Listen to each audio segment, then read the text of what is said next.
Барлықтарыңызға сәлем. Бүгінгі талқылайтын тақырып глюкокортикоидтар немесе қабынуға қарсы стероидты заттар. Глюкокортикоидтар бүйрек үсті безінен бөлінетін стероидты гормондар тобы. Бүйрек үсті безінің екі қабаты болады, мыйлы және қыртысты қабат. Қыртысты қабаты адренокортикотропты гормонның бақылауымен әртүрлі кортикостероидты гормондарды бөледі. Солардың бірі глюкокортикоидтар. Қалыпты жағдайда гипоталамус кортикотропин релизинг гормонын бөледі. Ол өз кезегінде гипофиздің алдыңғы бөлігін ынталандырады және гипофиздің алдыңғы бөлімі адренокортикотропты гормонды бөледі. Қысқаша АКТГ. АКТГ бөлінгеннен кейін бүйрек үсті безінің қыртысты қабатына келіп, АКТГ рецепторларымен байланысады. Байланысқаннан кейін қыртысты қабаттың будалы аймағынан глюкокортикоидтар бөлінеді.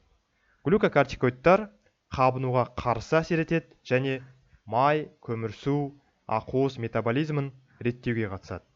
Және бөлінген глюкокортикостероидтар кейін гипоталамусқа және гипофизге барып, кортикотропин релизинг гормон мен адренокортикотропты гормонның бөлінуін тежейді. Бұл эффект кері байланыс эффектісі деп аталады. Глюкокортикоидтар стероидты гормондар болғандықтан өте липофильді болып келеді. Сондықтан жасуша мембранасын өтіп, цитоплазмадағы арнайы глюкокортикоидты рецепторлармен байланысады. Байланысқаннан кейін глюкокортикоид рецептор комплексі түзіледі және түзілген комплекс жасуша ядросына барады. Ядрода хроматиндегі глюкокортикоидтарға жауап беретін элементпен байланысып, арнайы ақпараттық РНК транскрипциясын активтендіреді. Түзілген ақпараттық РНК-дан сан түрлі жасушалық протеиндер синтезделеді және синтезделген протеиндер жасушаның қызметіне өзгерістер енгізеді немесе түрлі метаболикалық процестерге қатысады. Адам организміндегі ең негізгі глюкокортикоид ол кортизол. Негізінен стресс кезінде бөлінеді, сондықтан стресс гормон деп те аталады.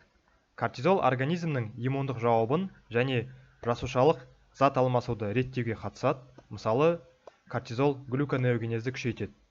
Кортизол қабынуға қарсы әсер етеді. Қабынуға қарсы әсері простагландиндер және лейкотриендер секілді қабыну медиаторларын тежеу арқылы іске асады. Кортизол тіндерге катаболикалық әсер етеді. Мысалы, перифериялық май тіндерінде кортизол майларды бос май қышқылдарына дейін ыдыратады және бұлшықеттерде кортизол протеолизді ынталандырып, ақуыздарды амин қышқылдарына дейін ыдыратады. Катаболизм процесіне түзілген бос май қышқылдары мен амин қышқылдары глюконеогенезге қатысады және осы түзілген амин қышқылдарынан және бос май қышқылдарынан бауырда глюкоза синтезделеді. Егер кортизолдың мөлшері қанда өте жоғары болатын болса, онда кортизол жасушалардағы инсулин рецепторларының сезімталдығын төмендетеді. Егер инсулинге сезімталдық төмендейтін болса, онда сол рецепторлардың инсулинге деген резистенттілігі артады. Барлығымыз білеміз, инсулиннің негізгі қызметі ол глюкозаны жасуша ішіне енгізу. Егер резистенттілік артатын болса, жасушаның ішіне енетін глюкозаның мөлшері төмендейді. Глюкоза егер жасушаның ішіне енбесе, қандағы глюкозаның мөлшері жоғарылайды және бұл өз кезегінде инсулиннің одан да көп мөлшерде бөлінуін ынталандырады. Және бұл әсер, кортизолдың бұл әсері диабетогенді әсер деп аталады, себебі кортизол өте жоғарғы мөлшерде диабетті шақырады. Және келесі әсер, кортизол ол қан қысымын реттейді. Ол қан тамырлардағы альфа-1 адренергиялық рецепторлардың сезімталдығын жоғарылату арқылы қан тамырларды тарылтады. Енді глюкокортикоид препараттар жайлы айтатын боламыз. Бұл препараттар эндогендік кортизол гормоны секілді әсер етеді. Мысалы, майларға әсер етіп, липолизді күшейтеді, бұлшықеттерге әсер етіп, бұлшықеттердің ыдырауын, протеолизді күшейтеді, бауырда глюконеогенез процесін күшейтеді және қан тамырларға әсер етіп, қан тамырлар тарылтады және қан қысымын жоғарылатады.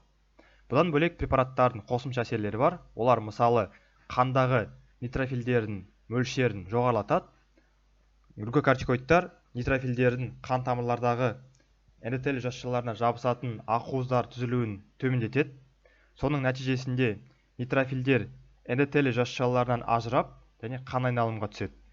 қан айналымға түскен себепті қанда нейтрофилдердің саны жоғарылайды. Және бұл процесс нейтрофилдердің демаргинациясы деп аталады. Және келесі әсері глюкокортикоидтар қандағы лимфоцит, моноцит, базофил және эозинофил секілді қан жасушаларының мөлшерін төмендетеді. Және глюкокортикоид препараттары әсер ету ұзақтығына байланысты үшке бөлінеді: қысқа әсерлі, орташа әсерлі және ұзақ әсерлі деп. Қысқа әсер ететін препараттар 8 немесе 12 сағат аралығында әсер етеді. Бұл препараттарға кортизон және гидрокортизон жатады. Кортизон ауыз арқылы қабылданады. Ауыз арқылы қабылдағаннан кейін бауырға барады да, бауырға метаболизмге ұшырап, ол гидрокортизонға айналады. Гидрокортизонға айналғаннан кейін ол активті күйге ауысады, ал кортизон өзі активті емес. Сол себепті кортизон жергілікті қолданылмайды, себебі ол белсенді емес, активті емес. Келесі препарат бұл гидрокортизон. Гидрокортизон химиялық құрамы бойынша кортизонға ұқсас. Бұл препарат ауыз арқылы қабылданады және көктамырға, бұлшықетке де қабылдауға болады. Тез әсер етеді, бірақ әсер ету ұзақтығы қысқа. Көрсеткіші: гидрокортизон жедел бүйрек үсті безінің жеткіліксіздігі кезінде қолданылады және жергілікті тер аурулары, мысалы псориаз немесе әртүрлі дерматиттерді емдеу үшін мазь, крем ретінде жергілікті қолданылады. Келесі орташа әсерлі препараттар. Бұл препараттардың әсер ету ұзақтығы 12-36 сағатты құрайды. Бұл препараттарға бізде преднизон, преднизолон, метилпреднизолон және триамцинолон жатады. Преднизон ауыз арқылы қабылданады. Преднизолон көктамырға, жергілікті қолданылады. Метилпреднизолон ауыз арқылы көктамырға, бұлшықетке және буынға инъекция ретінде қолданылады. Ал триамцинолон болса ауыз арқылы бұлшықетке, буынға және жергілікті қабылданады. Бұл препараттардың әсері қысқа әсерлі препараттарға қарағанда 4-5 есе күштірек. Ұзақ әсерлі препараттар. Бұл препараттардың әсер ету ұзақтығы 36-72 сағатты құрайды. Бұл препараттарға бізде бета-метазон және дексаметазон жатады. Бұл екі препарат ауыз арқылы қабылданады, көктамырға, бұлшықетке қабылданады және буынға инъекция ретінде қабылданады. Және одан бөлек дексаметазон жергілікті де қолданылады. Бұл препараттардың әсері қысқа әсерлі препараттарға қарағанда 25 есе күштірек. Клиникалық қолданысы: глюкокортикостероидтар бүйрек үсті безінің патологиялар кезінде қолданылады. Мысалы, кортикостероидтардың деңгейі төмендеген кезде. Кортикостероидтардың деңгейі қай кезде төмендейді? Оның себебі біріншілікті бүйрек үсті безінің жеткіліксіздігі, немесе ол Аддисон ауруы деп те аталады. Бұл кезде кортикостероидтардың деңгейі төмен болады. Біз глюкокортикоидтарды беру арқылы емдейміз. Және туа біткен бүйрек үсті безінің гиперплазиясы, мысалы ол кезде осы бүйрек үсті безінің гормондарына жауап беретін генетикалық ақауға байланысты ферменттер түзілмейді және ферменттер бұзылуына байланысты кортизол синтезделмейді. Және емі қысқа әсер ететін глюкокортикоидтар орын басу терапиясы ретінде қолданылады. Қалыпты физиологиялық тәуліктік гормон бөлінуін имитациялайды. Мысалы, бізде кортизол гормоны таңертең көп мөлшерде бөлінеді, ал кешке аз мөлшерде бөлінеді. Сондықтан біз таңертең үлкен дозада береміз, ал түстен кейін аз дозада береміз. Және Аддисондық криз немесе жедел бүйрек үсті безінің жеткіліксіздігі кезінде біз гидрокортизонды береміз. Гидрокортизон себебі тез әсер етеді. Келесі қабынуға қарсы және иммуносупрессивті терапия кезінде қолданамыз. Мысалы, астма. Астма бізде аллергиялық және қабынулық ауру. Астма кезінде глюкокортикоидтар ингаляция ретінде қолданылады. Және аутоиммунды және қабыну компоненттері бар жағдайлар, мысалы оларға ревматоидты артрит, крон ауруы, ойық жаралы колит, идиопатиялық тромбоцитомия пурпура деген секілді ауруларды емдеген кезде қолданылады. Және терінің, көздің, құлақтың немесе мұрынның қабыну аурулары кезінде глюкокортикоидтар қолданылады. Мысалы, экземаны емдеу үшін, аллергиялық конъюнктивит немесе ринитті емдеу үшін біз осы препаратты қолданамыз. Және ауыр аллергиялық реакциялар, мысалы, анафилаксия кезінде глюкокортикоидтар қолданылады. Келесі басқа патологиялар, мысалы, химиотерапиядан кейінгі құсу кезінде немесе тау ауруы болатын болса, гиперкальцемияны емдеу үшін және босанғанға дейін жүкті әйелдерде біз бета-метазонды береміз. Бета-метазон ұрықтың өкпесінің жетілуін жылдамдатады. Дексаметазон Бұл өте күшті патентті препарат. Бұл препарат гипоталамус, гипофиз және бүйрек үсті бездерінен гормондардың бөлінуін тежейді. Бұл препарат қанға түскеннен кейін кері байланыс эффектісі арқылы гипофиздің алдыңғы бөлімінен АКТГ гормонының бөлінуін тежейді. Егер АКТГ гормоны тежелетін болса, онда кортизолдың синтезі тежеледі. Бұл препаратты біз Кушинг синдромын диагностикалау үшін қолданамыз. Препараттың өте төменгі дозасы пациентке салынады, және бұл сынақ түнгі дексаметазон басу сынағы деп аталады. Препаратты енгізгеннен кейін дексаметазон АКТГ гормон синтезін тежейді. Егер АКТГ синтезі тежелетін болса, онда қалыпты пациентте дені сау кортизолдың мөлшері қанда төмендейді. Егер пациентте Кушинг ауруы болатын болса, онда кортизол өзгермейді, немесе кортизолдың деңгейі қалыптыдан жоғары болады. Жаңа алдыңғы слайдта айтып өткендей, түнгі дексаметазонды басу сынағы Кушинг синдромын диагностикалау үшін қолданылады. Кушинг синдромы дегеніміз бұл кортизол өндірісінің жоғарылауынан туындаған бұзылыс, қанда кортизолдың деңгейі өте жоғары болады. Және осыған байланысты пациентте көптеген симптомдар байқалады. Ол бірінші белгі бізде семіздік, пациенттің бетіне, ішіне және мойнының артқы жағына, иығына май жиналады. Бетіне май жиналып, беті домаланады, ол ай тәрізді бет деп аталады. Мойнының артқы жағына жиналған май өркеш секілді ұлғаяды, ол буйвол өркеші деп аталады бұл белгі. Және ішіне жиналатын болса, ол абдоминалды семіздік деп аталады. Және кортизолдың өте жоғарғы мөлшері гипергликемия және диабетке әкеледі. Ол глюконеогенездің күшеюіне байланысты және пациенттің жасушаларының инсулинге резистенттілігінің артуына байланысты болады. Және бұлшықеттің әлсіздігі болады бұл пациенттерде, себебі кортизол бұлшықеттерді ыдыратады, ақуыздарды ыдыратады. Теріде стриялар пайда болады, мына суретте көрсетілгендей, себебі Кушинг синдромы кезінде тері жұқарады. Және гипертензия, жаңа алдыңғы слайдтарда айтқам, кортизол қан тамырлар тарылту арқылы қан қысымын жоғарылатады деп. Соған байланысты кортизолдың өте жоғарғы мөлшері гипертензияны шақырады.